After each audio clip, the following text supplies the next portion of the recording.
rorum diradaliddle Ona pilni anova hinan Turum diradaliddle Dakur tia, dakur skibor Dakur drusa beidin agor Fal diradaliddle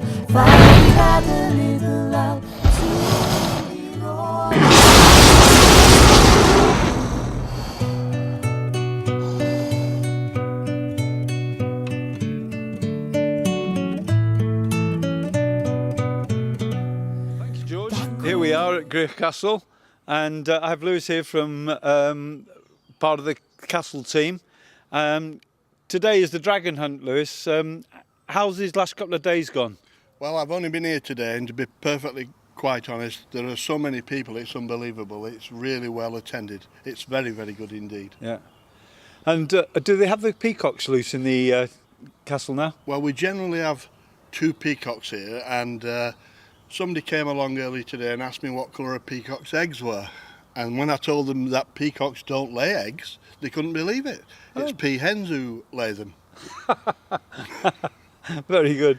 Yeah. So anyway, we're going to go and have a look around and see what's going on here. Excellent. Thank you very much indeed for your time, Lewis, and allow you to crack on with what you've got to do. Thank you very much. Thank you.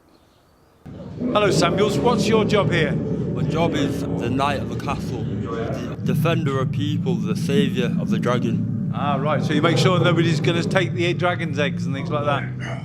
Dragon eggs are rare, so people do come and try and take them. But people don't realise that a dragon can breathe fire and fly, so you have no chance. Okay. So I'm the defender, I'm the doorman, I'm the one who stops the villagers from taking the eggs. Well, that's brilliant. Thank you very much indeed. So there we have it.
Hello, here we are in the theatre area of Gwrych Castle, and we have Beauty and the Beast. Belle, how's the day been going? It's been going really well. Lots of children and families coming through and seeing their smiling faces and hunting for dragon eggs. Dragon eggs? Dragon eggs. I didn't know they laid eggs.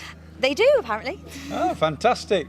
And so today's the last day? No, Monday's the last day. Monday's the last day, okay. Thank you very much indeed. It's great. I hope you have got plenty of tales to tell the kids. We do indeed. Excellent. Thank you very much indeed. Thank you. Bonjour. My name is Belle. I live a simple life in a quiet village with my father, Maurice. I'm not like the other villagers. I love books about adventure and romance. I tend to keep to myself and dream about the stories I read. Gaston lives in the same village. He is a rude hunter who believes he is perfect. Most people here think Gaston is great, not me. I'd rather read one of my books than listen to Gaston talk about himself. My father is an inventor. One day he decided to take his latest invention to the fair in another village. Unfortunately, he never made it to the fair. He took a wrong turn and ended up in a dangerous forest. Philippe, our horse, became frightened and ran away. Thankfully, my father found the gates to a castle and was able to escape an angry pack of wolves. Inside the castle, my father saw things he never imagined possible, like objects that were able to talk and walk. He met a candelabrum called Lumiere and a clock called Cogsworth. Unlike the enchanted objects, the master of the castle was not happy to see a stranger in his home. He was a giant, angry beast with sharp claws and a bad temper. He locked my father in the dungeon.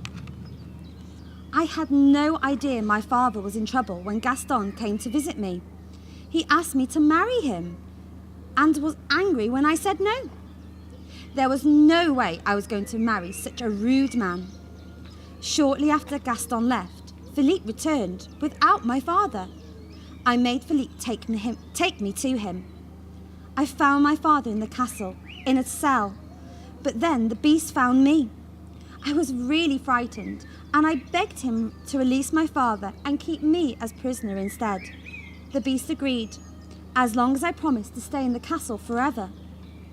The beast offered me a room upstairs. He said I could go anywhere in the castle except the west wing. I sat on the floor in my room and cried.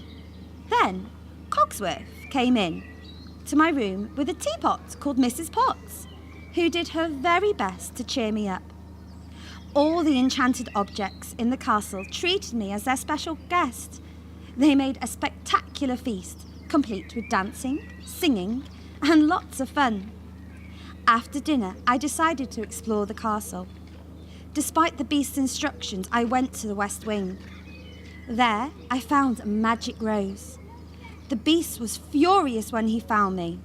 "Get out!" he shouted. I ran straight from the castle and jumped onto Philippe to ride away. But as soon as we left the castle gates, angry wolves surrounded us. The beast appeared and fought them off. He saved me. The beast and I became very good friends after that. He became kind, gentle, and caring. One night, he invited me to a lovely dinner, and his table manners were perfect. After dinner, we danced late into the evening.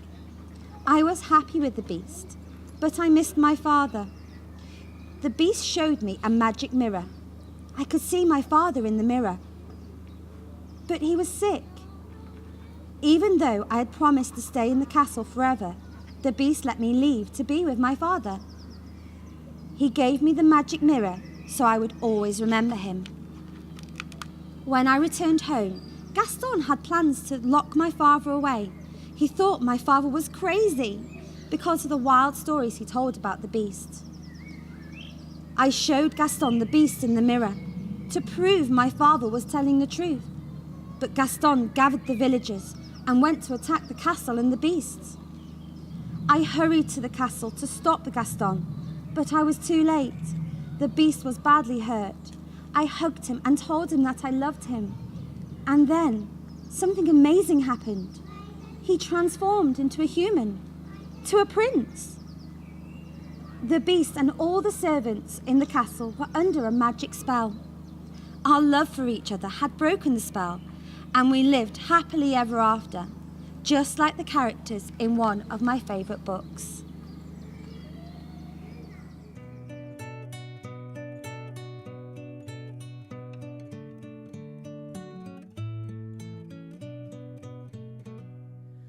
Dakur delyn, dakur tanau, turum di radl idl law. Beth wyf gwell heb neb i'w chwarae, turum di radl idl law. Dakur llenkin o'n ynys manwl, beth wyf gwell heb gael ei feddwl. Fal di radl idl law, turum di radl idl law. Fal di radl idl law.